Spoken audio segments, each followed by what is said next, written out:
Hello and welcome friends, मैं हूं आकाश और आप देख रहे हो लर्न एक्स, जहां आप सीखते हो इंग्लिश थ्रू हिंदी। इस वर्ब को देखिए, क्या आप इसका मतलब जानते हो? इसका मतलब होता है जाओ। यानी जब भी आपको कहना हो किसी को कि चले जाओ, तब आप कहते हो गो। ये तो हुआ इसका लिटरल मीनिंग। क्या इसका कोई और मतलब हो सकता है? Well yes. देखिए, इंग्लिश वर्ड्स के एक लिटरल मीनिंग होता है, एक फिगरेटिव मीनिंग होता है। और आप हैरान हो जाओगे ये सुनकर कि गो के लगभग 50 या 60 अलग अलग मतलब हो सकते हैं। यानी कि एक इंग्लिश का वर्ब आप इसे 50 अलग मतलबों के साथ यूज कर सकते हो। और दोस्तों, आज के लेसन में बस यही सीखेंगे। आज हम सीखेंगे कि गो इस वर्ब को अलग अलग मतलबों के साथ कैसे यूज करना है। तो चलिए शुरुआत करते हैं आज के लेसन की। तो जैसे कि मैंने बताया कि आज हम सीखेंगे मल्टीपल यूजेस ऑफ गो। हम क्या करेंगे, गो के आगे कुछ वर्ड्स लगाएंगे। जैसे for example go in to, go on, go out, go for, या फिर गो डाउन, या फिर गो अवे भी हो सकता है। आप बहुत सारे अलग अलग वर्ड्स गो के आगे लगाकर इसका मतलब कंप्लीटली चेंज कर सकते हो। पर इस लेसन में हम इन फ्रेजेस, इन short phrases, go in to, go on, go out, go for और गो डाउन को यूज करके गो के अलग अलग मतलब समझेंगे। तो चलिए करते हैं लेसन की शुरुआत। और सबसे पहले हम गो डाउन को यूज करेंगे। यानी कि गो के आगे मैंने डाउन इस वर्ड को लगाया है। अभी आपके स्क्रीन पर कुछ सेंटेंसेस है, 3 सेंटेंसेस है, और इन तीनों सेंटेंसेस का मतलब अलग है। और अगर आप देखो तो इन सारे सेंटेंसेस में मैंने गो डाउन यूज किया है, पर इन सारे सेंटेंसेस का मतलब अलग है। सबसे पहला, the stock market went down today due to economic crisis. अभी यहां पर मैंने यूज किया है वेंट, और वेंट गो का पास्ट पार्टिसिपल है। तो आप सेंटेंसेस में वर्ब जैसे आएगा उसके टेंस के हिसाब से आप उसे चेंज करोगे। तो stock market went down today, इसका मतलब क्या हुआ? यहां पर इसका मतलब है किसी चीज की वैल्यू डिक्रीज होना। तो यहां पर क्या हुआ है? शेयर्स की वैल्यू डिक्रीज हुई है, टू डिक्रीज इन वैल्यू। यह हुआ इसका पहला मतलब। सेकेंड सेंटेंस है, the food might go down well with the guests. खाना मेहमानों को अच्छा लगेगा या लग सकता है। तो यहां पर इसका मतलब है टू लाइक और एंजॉय समथिंग। हमने गो डाउन को यूज किया है with the meaning to like. किसी को कोई चीज अच्छी लग सकती है, इसका यह मतलब है। तीसरा सेंटेंस पढ़ते हैं, his comments did not go well with the boss. Right, यहां पर मैंने गो डाउन यूज किया है, पर क्या यह सेंटेंस का मतलब सेम है? नहीं। इस सेंटेंस का मतलब है to not appreciate what was said. किसी ने कोई बात कही, किसी चीज पर कमेंट किया, शायद बॉस ने एक प्रेजेंटेशन दिया और एक एम्प्लॉय ने उसके प्रेजेंटेशन पर एक कमेंट किया, और वो बात बॉस को अच्छी नहीं लगी। His comments did not go down well with the boss. मतलब कोई बात अगर किसी को हजम नहीं हुई है, तब आप कह सकते हो it did not go well. तो यहां पर इसका मतलब है to not appreciate what was said. जो भी कहा गया उसे अप्रिशिएट नहीं किया गया। तो देखा, हमने गो डाउन को 3 अलग मतलबों से यूज किया। चलिए 2 और सेंटेंसेस देखते हैं। The proposal went down well and the clients signed the proposal. Proposal clients को अच्छा लगा और उन्होंने वो साइन कर लिया। यहां पर गो डाउन का मतलब है टू एक्सेप्ट टर्म्स, यानी कि उन्होंने उस प्रपोजल के या कॉन्ट्रैक्ट के टर्म्स एंड कंडीशंस को अपना थम्स अप दिया, यानी उसे एक्सेप्ट किया। और यहां पर भी हमने वेंट यूज किया है क्योंकि हम पास्ट की बात कर रहे हैं। I hope that is clear. Fifth sentence, the COVID pandemic will go down in history as the most significant epidemic. क्या आप चीज को मानते हो कि कोविड पैंडेमिक, जो भी हम पैंडेमिक से गुजरे हैं, ये हिस्ट्री में दर्ज होगा, यानी इतिहास में ये दर्ज होगा और शायद 50 या 60 सालों के बाद इस बारे में जरूर बात होगी। यहां पर इसका मतलब है टू मेक अ हिस्ट्री या फिर टू रिमेंबर।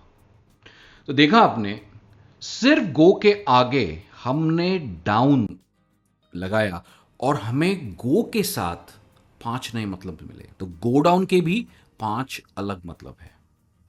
चलिए नेक्स्ट शॉर्ट फ्रेज देखते हैं। गो फॉर, गो फॉर, यहां पर कुछ सेंटेंसेस है। I am going for it with an open mind. शायद कोई किसी डिबेट में जा रहा है, किसी डिस्कशन में जा रहा है, शायद कोई मीटिंग के लिए जा रहा है, तो कह रहा है कि मैं अपना माइंड कंप्लीटली ओपन रख के, ब्लैंक रख के जा रहा हूं। यहां पर इसका मतलब है to attempt something with a positive attitude, यानी कि एक पॉजिटिव एटीट्यूड के साथ जाना। और यहां पर अगर आप नोट करो, मैंने यूज किया है गोइंग, बिकॉज जो भी इंसान है वो एक्शन कर रहा है, एक कंटिन्यूस टेंस में इसे यूज हुआ है, क्योंकि गो के आगे हमने लगाया है आईएनजी। जैसे मैंने पहले बताया कि जैसे टेंस होगा सेंटेंस का, उसके हिसाब से वर्ब भी चेंज होगा। नेक्स्ट है, I think I will go for the blue shirt, it fits me better. यहां पर इसका मतलब है टू चूज और सिलेक्ट समथिंग, यानी कि कोई चीज का चुनाव करना। और यहां पर मैं क्या कह रहा हूं कि मैं ब्लू शीट खरीदूंगा। क्यों खरीदूंगा? क्योंकि मुझे बहुत अच्छे से फिट आती है। Third sentence, we are going for funding from angel investors. यहां पर भी ये आईएनजी फॉर्म में यूज हुआ है, क्योंकि वो एक्शन अभी हो रही है, वो जा रहे हैं एक मीटिंग के लिए इन्वेस्टर्स के साथ, फंडिंग के लिए। तो यहां पर इसका मतलब है टू एम फॉर समथिंग। वो अपना एक गोल लेके चल रहे हैं कि इन्वेस्टर्स से मिलेंगे और फंडिंग हासिल करेंगे। राइट? 2 और सेंटेंसेस देखते हैं। The house went for 10 crore. वो घर 10 करोड़ में बिक गया। यहां पर हमने यूज किया है वेंट, क्योंकि ये एक्शन हो चुकी है, और यहां पर इसका मतलब है to be sold at a certain price. किसी चीज या किसी कीमत पर कोई चीज जब बिके, तब भी आप यूज कर सकते हो गो फॉर। दोस्तों नेक्स्ट सेंटेंस देखते हैं। नेक्स्ट है, 2 guys showed me a knife and went for my wallet and mobile phone। 2 गुंडे आए, उन्होंने मुझे चाकू दिखाया और उन्होंने मेरा मोबाइल और मेरा बटवा चुरा लिया। तो यहां पर इसका मतलब हुआ टू अटैक और असॉल्ट समवन, यानी किसी पर हमला करना, टू असॉल्ट समवन। तो देखा आपने, गो फॉर के भी कितने अलग अलग मतलब हो सकते हैं, और ये सारे हैं फिगरेटिव मीनिंग्स। क्योंकि जब आप इंग्लिश सीखते हो, आप सिर्फ उसका एक मतलब सीखते हो, उसका लिटरल मीनिंग सीखते हो, और ये जनरली आपको टेक्स्ट बुक्स या बुक्स में सिखाया जाता है। पर जो कॉन्वर्सेशनल इंग्लिश होती है, वहां पर हम किसी भी एक वर्ड को अलग अलग तरीके से यूज करते हैं, और ये आपको आना बहुत जरूरी है अगर आपको आपके इंग्लिश की फ्लुएंसी बढ़ानी है। चलिए बढ़ते आगे। नेक्स्ट है गो ऑन। गो ऑन, हमने गो के आगे लगाया है ऑन। सेंटेंसेस देखते हैं। They have been going on for almost a year. इसका क्या मतलब हो सकता है? They are going on for almost a year. यहां पर इसका मतलब है to be in a relationship, यानी उनका अफेयर या रिलेशनशिप पिछले 1 साल से चल रहा है, और यह चल रहा है कंटिन्यूस है, इसलिए मैंने कंटिन्यूस टेंस में इसे यूज किया है, आईएनजी लगाया है गो के आगे। नेक्स्ट है, despite the problems the business went on and succeeded. मैं पास्ट की बात कर रहा हूं। डिस्पाइट द प्रॉब्लम्स यानी बहुत सारी मुश्किलें आए, उसके बावजूद बिजनेस सक्सेसफुल हुआ, सक्सीड हुआ। यहां पर इसके मतलब है टू परसिस्ट और फंक्शन, यानी कि बहुत सारी मुश्किलों के बावजूद भी वो बिजनेस खड़ा रहा, जिंदा रहा। यहां पर इसका मतलब यही है। टू परसिस्ट का मतलब होता है टू एग्जिस्ट या फिर जमे रहना, इसका यही मतलब होता है, या फंक्शन यानी चलना। थर्ड सेंटेंस देखते हैं, please go on and tell me more about what you did last night. बताओ बताओ मुझे कल रात को तुमने क्या किया। यहां पर इसका मतलब है to prompt someone to keep speaking, यानी किसी को बोलना बात करते रहो, ये इसका मतलब होगा। चलिए दो और सेंटेंसेस देखते हैं। I can believe the road work will go on for so long. मुझे यकीन ही नहीं हो रहा है कि ये रास्ते का काम 1 साल चलेगा यार, इतने दिन चलेगा। तो यहां पर गो ऑन का मतलब है टू एक्सप्रेस सरप्राइज, मतलब आप सरप्राइज्ड हो। आई कांट बिलीव, ये जनरली फ्रेज हम यूज तब करते हैं जब हम सरप्राइज्ड होते हैं। नेक्स्ट है, the company is going on in a new direction with its marketing strategy. Again ING में यूज हुआ है क्योंकि हम कोई एक एक्शन है वो चल रही है उस बारे में बता रहे हैं। तो कंपनी क्या कर रही है, कंपनी एक नई राह पर चल रही है अपनी मार्केटिंग स्ट्रैटेजी को लेकर, अपने मार्केटिंग प्लान को लेकर। तो यहां पर इसका मतलब है टू स्टार्ट समथिंग न्यू, क्योंकि यहां पर एक नई मार्केटिंग स्ट्रैटेजी को इंप्लीमेंट किया जा रहा है कि नहीं। कितनी इंटरेस्टिंग मीनिंग्स है, कितनी बढ़िया मीनिंग्स है। सिर्फ गो जाना को छोड़कर आप कितने अलग अलग मतलबों के साथ गो को यूज कर सकते हो। चलिए देखते हैं नेक्स्ट है गो आउट। गो आउट का मतलब ही होता है बाहर जाना, पर आप गो आउट को अलग अलग मतलबों के साथ यूज कर सकते हो। सबसे पहला है, that style of clothing will go out of fashion soon, यानी कि ये फैशन, ये कपड़ों का फैशन बहुत ही जल्द खत्म हो जाएगा। तो यहां पर इसका मतलब हुआ to be no longer popular और फैशनेबल, यानी कि ये फैशनेबल नहीं रहने वाला है, यही इसका मतलब है। नेक्स्ट है, the news of the scandal went out quickly and became viral. जो स्कैंडल हुआ था उसकी न्यूज बाहर निकली और वायरल हो गई, चुटकी बजाते वायरल हो गई, क्विकली वायरल हो गई। तो यहां पर इसका मतलब है टू स्प्रेड फास्टर, कोई चीज बहुत तेजी से फैलना, इसी का मतलब होता है ना वायरल।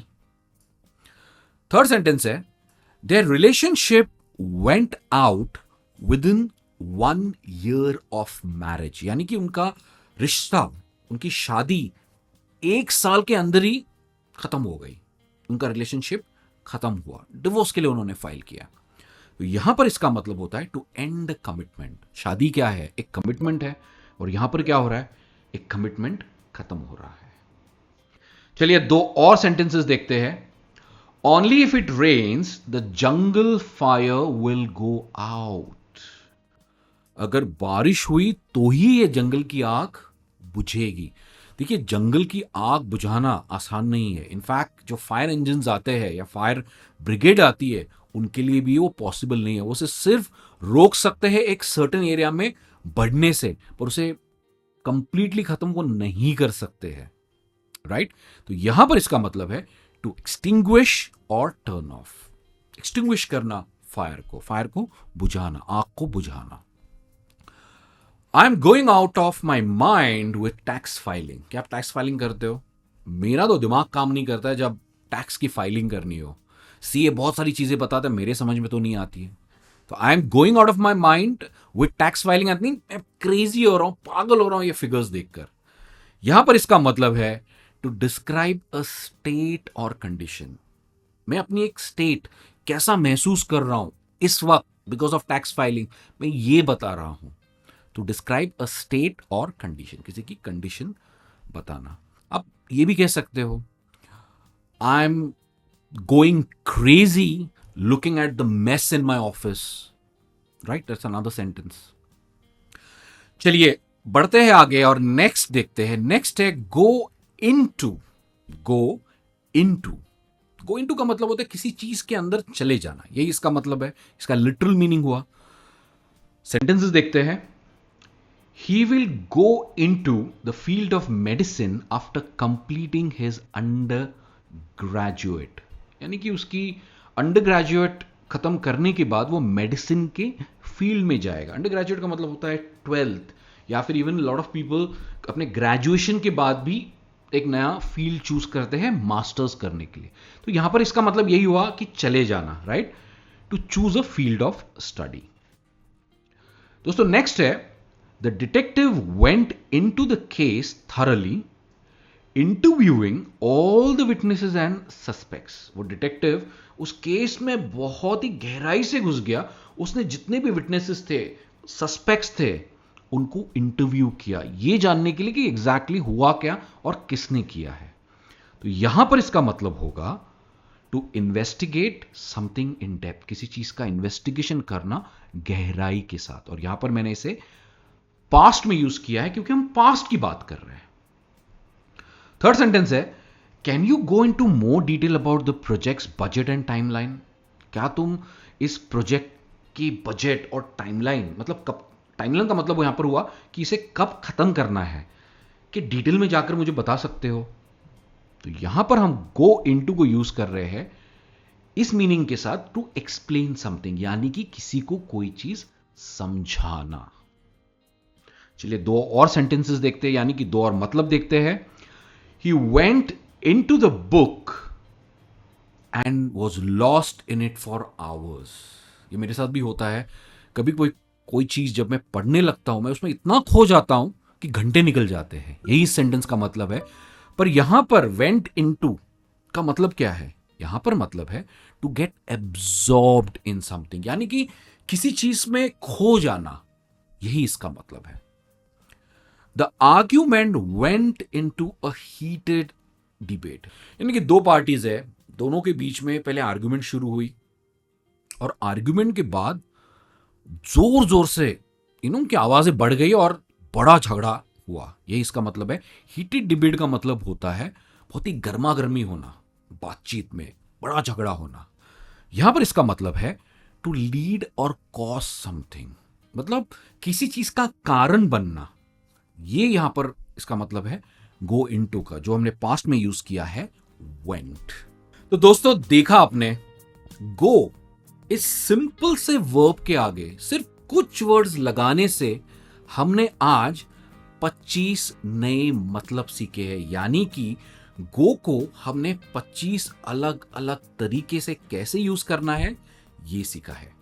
ये लेसन आपको कैसा लगा मुझे आप कमेंट्स में लिखकर जरूर बताइए। और अगर आप इस तरह के वीडियोस चाहते हो, यानी कि मैं अगर एक वर्ब लूं और उसके अलग अलग मतलब समझाऊं, अगर आप ऐसे वीडियोस चाहते हो तो वो भी मुझे आप कमेंट्स में लिखकर जरूर बताइए। मैं आपसे मिलूंगा एक और नए इंग्लिश लेसन में। तब तक as usual keep learning and keep practising English. और हां, यहां तक बने हो तो वीडियो को लाइक जरूर करना। बाय।